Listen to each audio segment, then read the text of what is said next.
नमस्कार, मी इथे हळसाण्याची सुकी भाजी बनवण्यासाठी हळसाणे 5-6 तास भिजत घातलेले. त्यात मी आता एक बटाटा, हिरवी मिरची, टोमॅटो आणि बारीक चिरलेला कांदा आणि थोडंसं मीठ घालून कुकरला पाणी घालून शिजून घेते. इथे मी लाल माठाचे देठ घेतलेले आहेत, ते साफ करून घेते.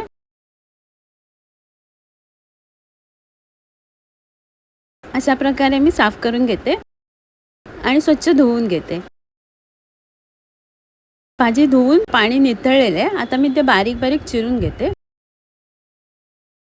अशा प्रकारे आता मी कढईत तेल घेऊन त्यात एक मोठा कांदा बारीक चिरलेला परतून घेते. त्यात देठ चिरून ठेवलेले ते घालते आणि सगळं मिक्स करून एकदा वाफ काढून घेते.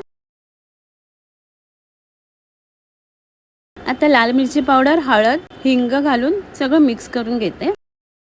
आता शिजून ठेवलेले हळसाणे घालते आणि सगळं मिक्स करून घेते. चवीप्रमाणे मीठ घालते आणि झाकण लावून मी शिजून घेते. भाजी शिजलेली आहे. आता मी त्यात किसून ठेवलेलं खोबरं घालते आणि पुन्हा एकदा वाफ काढून घेते.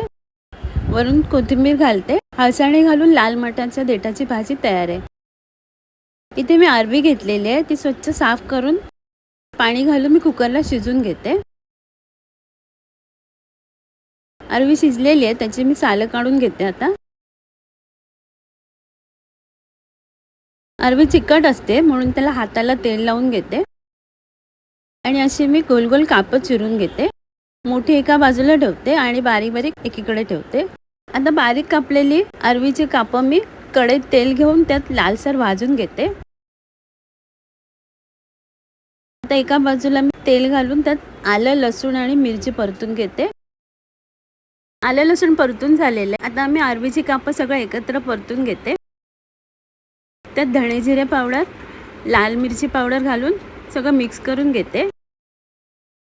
इथे मी शिजवलेली मसूरची डाळ घालते आणि पाणी घालून एकत्र करून घेते.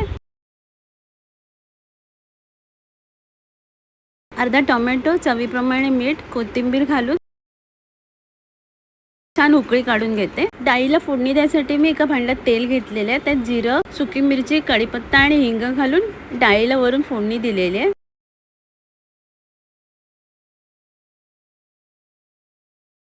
अरवी घालून मसूरची डाळ तयार आहे. इथे पॅनमध्ये मी तेल घेतलेलं आहे. त्यात मोठी कापं छान लालसर होईपर्यंत भाजून घेते. त्यासाठी मी मसाला काढून घेते. धणे जिरे पावडर, लाल मिरची पावडर, हळद, हिंग, चाट मसाला आणि काळा मिरी पावडर, चवीप्रमाणे मीठ घालून सगळं एकत्र करून घेते. इथे अरवी पण भाजून लाल झालेली आहे. आता गॅस बंद करून मी मसाला वरून घालते. जरा मिक्स करून घेते आणि गॅस पुन्हा चालू करते. अरवीच्या कापांना मसाला लागलाय छान. वरून कोथिंबीर घालते. अरवीची कापं तयार आहेत. आता मी सर्व करते.